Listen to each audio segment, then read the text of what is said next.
Welcome to civil arena YouTube channel. देखिए आज की इस वीडियो में आपसे मैं एसएससी जेईई की स्ट्रेटेजी की बात करने वाला हूं कि अब आपके पास जितने भी दिन बचे हैं आप उसमें एसएससी जेईई की क्या स्ट्रेटेजी अपनाएं जिसकी वजह से आप मैक्सिमम टू मैक्सिमम स्कोर कर पाएँ। और ये वीडियो मेरे हर स्टूडेंट के लिए होगी, जैसे कि मतलब कुछ स्टूडेंट जो बिल्कुल अभी से स्टार्ट कर रहे हैं उनके लिए भी, जो बीच में आ चुके हैं उनके लिए भी, और जिन्होंने पहले से ही तैयारी कर रखी है उनके लिए भी। तो इस वीडियो में आगे बढ़ते हैं। तो वीडियो में आगे बढ़ने से पहले छोटी सी रिक्वेस्ट है कि चैनल को सब्सक्राइब कर लीजिए क्योंकि ये बिल्कुल फ्री होता है। तो देखिए मैं आपको मार्क्स की वेटेज बता देता हूँ कि आपकी 100 मार्क्स क्या आती है। आपकी सिविल इंजीनियरिंग जो भी आपकी ब्रांच है, सिविल, मैकेनिकल, इलेक्ट्रिकल, उससे आपके 100 मार्क्स के क्वेश्चन आते हैं। और 50 मार्क्स की आपकी क्या आती है रीजनिंग, 50 मार्क्स की क्या आती है आपकी जीएस। तो ये तो सभी को पता है, नोटिफिकेशन से सिलेबस से सबको पता लग ही जाता है। अब इसमें अब आगे चलते हैं कि मैं क्या आपको बताने वाला हूँ। देखिए सबसे पहले जो मैंने आपकी पहली स्लाइड ली कर लिया टॉप मोस्ट प्रायोरिटी, मतलब ये चीज़ें तो आपको करनी ही करनी है। सबसे पहले आपको यही करना है। उसके बाद आगे जाना है कवर होल द सिलेबस। आपको सिलेबस पूरा कवर करना है। हर जैसे कि आप मान लो सोइल पढ़ रहे हैं तो सोइल का सिलेबस थोड़ा ज़्यादा लगता है देखने में, लेकिन आपको क्या करना है उसके सभी टॉपिक को कवर करना है। ऐसा नहीं है कोई टॉपिक छोड़ देना है कि टॉपिक नहीं पूछता। ये आप यकीन मानिए जो आप सोचते हैं कि ये नहीं आएगा एग्जाम में, सबसे पहले आपको वही दिखता है। तो इसलिए बिल्कुल कोई भी टॉपिक आप बिल्कुल छोड़कर तो बिल्कुल भी ना जाएं। और स्पेशली कुछ स्टूडेंट क्या करते हैं, जैसे अभी 20 दिन रह गए या 22 दिन रह गए सपोज कीजिए, या 30 दिन रह गए, तो वे क्या करते हैं कि भाई हम जैसे जो माइनर सब्जेक्ट है ना, इरीगेशन हो गया, एस्टीमेट हो गया, इनको छोड़ देते हैं। आपको ये गलती बिल्कुल नहीं करनी।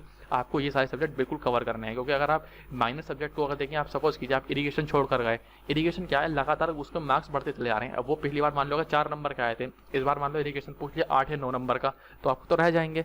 तो आपको क्या करना है कि आपको बिल्कुल आपको सारी सब्जेक्ट बिल्कुल कवर करके चलना है। कोई भी सब्जेक्ट आपको बिल्कुल भी नहीं छोड़ना है। तो अब मैं आगे क्या बताने वाला हूँ, देखिए अब जैसे ये तो थी, उसकी बात अब देखते हैं हम रीजनिंग में, जीएस में, इनमें इंडिविजुअल क्या क्या स्ट्रेटेजी होनी चाहिए।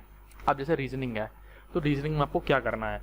रीजनिंग में मैंने देखा, मतलब लोग क्या कहते हैं भाई प्रीवियस ईयर की प्रैक्टिस कर लीजिए। देखिए प्रीवियस ईयर की प्रैक्टिस तो आपको करनी ही करनी है, लेकिन वो सफिशिएंट नहीं होती। क्यों नहीं होती? क्योंकि जब बच्चा प्रीवियस ईयर क्वेश्चन लगाने जाता है तो उसको समझ में नहीं आता कि भाई क्वेश्चन हो कैसा रहा है। तो सबसे पहले आपको क्या करना है, पहले कॉन्सेप्ट तो कम से कम एक बार आपको हर चैप्टर के रीजनिंग के जानने ही जानने हैं। अब आप बोलेंगे भाई इतना तो टाइम होता नहीं है, तो रीजनिंग को अब मैक्सिमम 1 घंटा आप दिन में देना ही देना पड़ेगा आपको रीजनिंग को, अगर आपको अच्छी बनानी है तो। देखिए रीजनिंग में आपको बता दूं मैं, औसत एवरेज अगर जो स्टूडेंट होते हैं वो भी 40 तक नंबर ले आते हैं, तो आपको रीजनिंग में हर हाल में कितने नंबर लाने हैं? 47 प्लस तो आपको मार्क्स लाने ही लाने होंगे रीजनिंग में। और अगर मैं बताता हूँ आपको 49-50 तक मार्क्स आते हैं, तो रीजनिंग में 1 आध मार्क्स कटता कहाँ है? वो जीएस का सवाल आ जाता है रीजनिंग में। जैसे भाई कैपिटल पूछ लेते हैं कि जैसे इंडिया के आगे इन्होंने न्यू दिल्ली दे दिया तो ऑस्ट्रेलिया की पूछ लेंगे, वहाँ हमारा कट जाता है 1 आध मार्क्स।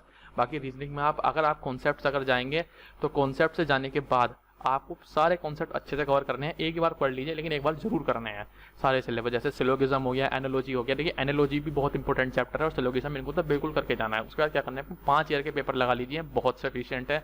5 ईयर से ज़्यादा की लगाने की जरूरत नहीं है, क्योंकि देखिए आपको जो है आगे मेंस देना है, मेंस में भी आपका जो है टेक्निकल पोर्शन आता है, तो आप लास्ट 5 ईयर के लगा लीजिए, मोर देन सफिशिएंट होगा। इसके बाद जब आपने इतना कर लेंगे तो फिर आप जब मॉक देंगे तब आपको उसमें स्कोर आप देखना, और जहाँ भी गलती लगे आप अपने उस पोर्शन को सुधार करना।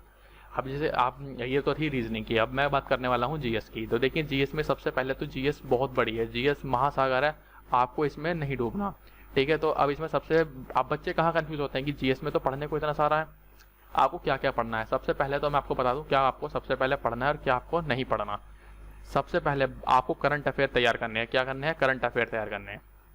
करंट अफेयर बिल्कुल नहीं छोड़ने। अब करंट अफेयर पूछेंगे जी कब से कब तक करने हैं, तो पिछले 6 महीने करंट अफेयर आपको कर लेने हैं। ये यूट्यूब पर आपको बहुत आसानी से मिल जाएंगे। आप अगर ज़्यादा से ज़्यादा कोशिश करिए कि आप डेली, तो अगर देखें डेली तो रूटीन में बन पाना बहुत मुश्किल होता है, मैं भी जानता हूँ। तो आप क्या कीजिए, वीकली या मंथली जो है आप ट्राई करने की कोशिश कीजिए कि भाई जैसे जनवरी है तो जनवरी मंथ की अगर पीडीएफ कहीं से मिल गई, आप उसको पूरे क्वेश्चंस को ऑनलाइन की फॉर्म में पूरा पढ़ लीजिए अच्छे से। तो इससे आप करंट अफेयर, करंट अफेयर मैं आपको बता देता हूँ 50 मार्क्स की हमारी जीएस है, तो कहीं ना कहीं 10 मार्क्स जीएस में आपके सीधे 10 मार्क्स में बता रहा हूँ आपको, 9 से 10 मार्क्स तक के क्वेश्चन करंट अफेयर के सीधे पूछ लिए जाते हैं।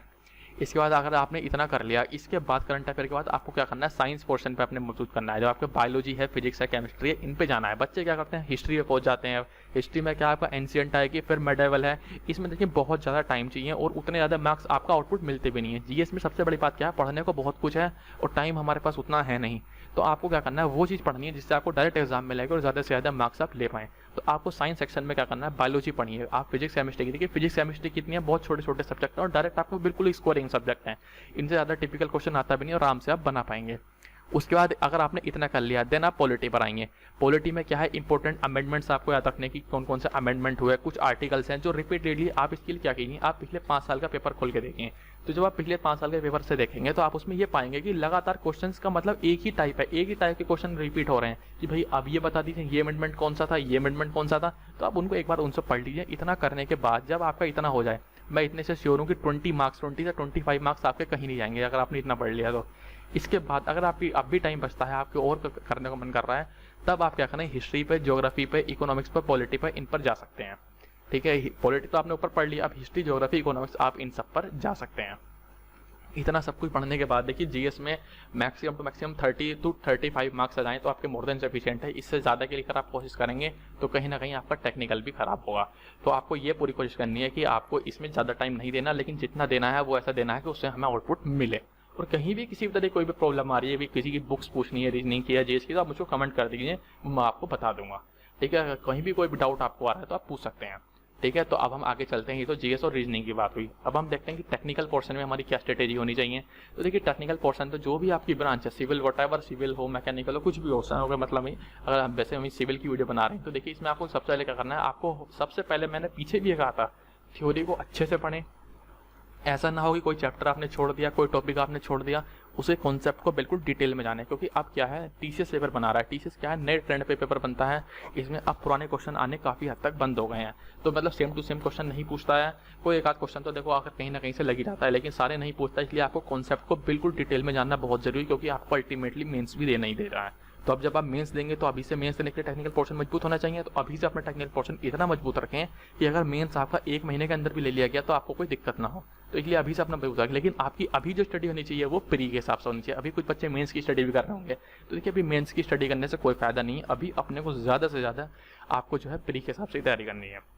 उसके बाद क्या करें कि आपको जितने भी जो स्कोरिंग सब्जेक्ट है, कुछ सब्जेक्ट हमारे ऐसे होते हैं जो बिल्कुल स्कोरिंग होते हैं, जैसे कि आपका सर्वे हुआ, एस्टीमेट हुआ, ये सब्जेक्ट में क्वेश्चन बिल्कुल इजी पूछे जाते हैं। इनमें आपको क्या करना है, पूरी कोशिश करनी है कि आप इसमें पूरे के पूरे मार्क्स आप ले पाएँ। ठीक है, आप कुछ क्या करेंगे कि भाई अब जल्दबाजी है तो हम हाइड्रोलॉजी हुआ, इरिगेशन हुआ, इनको छोड़ दें, तो आपको ये छोड़ने भी बिल्कुल नहीं है। अगर देखें आप सीधे सीधे, मैं आपको बता रहा हूँ कि अगर आप एस्टीमेट छोड़ कर गए एस्टीमेट, तो सीधा सीधा 7 से 8 मार्क्स का आपको लॉस होगा। तो आपको ये गलती तो बिल्कुल नहीं करनी कि आप कोई सब्जेक्ट छोड़ के जाएंगे, क्योंकि भाई देखिए ये आप कह रहे हैं कि एस्टीमेट अभी इतने का आ रहा है, सपोज कीजिए इस बार 10 नंबर का एस्टीमेट पूछ लिया तो अब तो वहाँ रह जाएंगे, अगले साल का इंतजार करते हैं। तो इसलिए आपको बिल्कुल भी कोई सब्जेक्ट नहीं छोड़ना। उसके बाद आप जब आपने इतना कर लिया, थ्योरी कर ली, आप कुछ बच्चे पूछते हैं कि भाई बुक से एमसीक्यू कहाँ चला गया। सबसे पहले आपको क्या करना है, जो भी आप एग्जाम दे रहे हो, पटावर चाहे एसएससी जेई हो, चाहे राजस्थान जेई हो, आपको उसी ही एग्जाम के प्रीवियस ईयर लगाने हैं। जब आप उस एग्जाम के प्रीवियस ईयर लगाएंगे तो आप उसके हैबिचुअल हो जाएंगे। आपको पता लगेगा कि इसी टाइप के क्वेश्चन पूछ रहा है, कोई घुमा फिरा के ज़्यादा क्वेश्चन नहीं आ रहे, जिस भी टाइप के क्वेश्चन है आप उसके हैबिचुअल हो जाएंगे। उसके बाद फिर आप एमसीक्यू बुक ट्राई करें। अब एमसीक्यू बुक बहुत सारी मार्केट में उपलब्ध है, अगर आपको जानना है कौन सी पहले लगाएं तो आप कमेंट कर सकते हैं, मैं आपको बता दूंगा।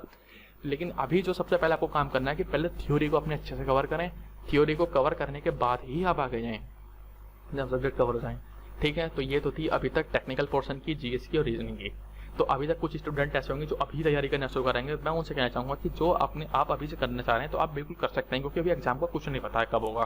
तो आप क्या कीजिए, सबसे पहले जो स्कोरिंग सब्जेक्ट हुआ, जैसे बीएमसी हुआ, आपके सोइल हुआ, आरसीसी हुआ, आप इन सब्जेक्ट को पहले करने की कोशिश कीजिए, क्योंकि इनसे आपके 20-25 मार्क्स तो इन 2-3 सब्जेक्टों से कवर हो रहे हैं। एफएम हुआ, सोम हुआ, आप इनको पहले कोशिश करिए। जब छोटे सब्जेक्ट आप इनको बाद में कर सकते हैं, तो पहले आप इनको फोकस कीजिए और रीजनिंग में मजबूत कीजिए अपनी। देखिए रीजनिंग आपको सही बताऊँ, रीजनिंग आप ऐसी है कि रीजनिंग में सब ला रहे हैं। तो रीजनिंग में तो आपको 40 तो सब ला रहे हैं, 40 आपको रीजनिंग में 48 मार्क्स तक लेकर आने हैं सीधे सीधे। यही आपको औरों से अलग बनाए, क्योंकि रीजनिंग में सब ले आएंगे। जीएस में आपको 30 मार्क्स लाने हैं, क्योंकि देखिए अब मैं बताऊँ, जैसे कट ऑफ जो है रेगुलरली बढ़ती चली आ रही है। पिछली बार 127 पर थी, इस बार और बढ़ेगी, है तो कंफर्म है, कोई कम तो जा ही नहीं रही है। तो जितनी भी जाएगी अब आप उसके लिए तैयार रहिए, आपको पूरे से पूरे आपको लाने की तैयारी करनी है। ठीक है, तो अब आगे चलते हैं।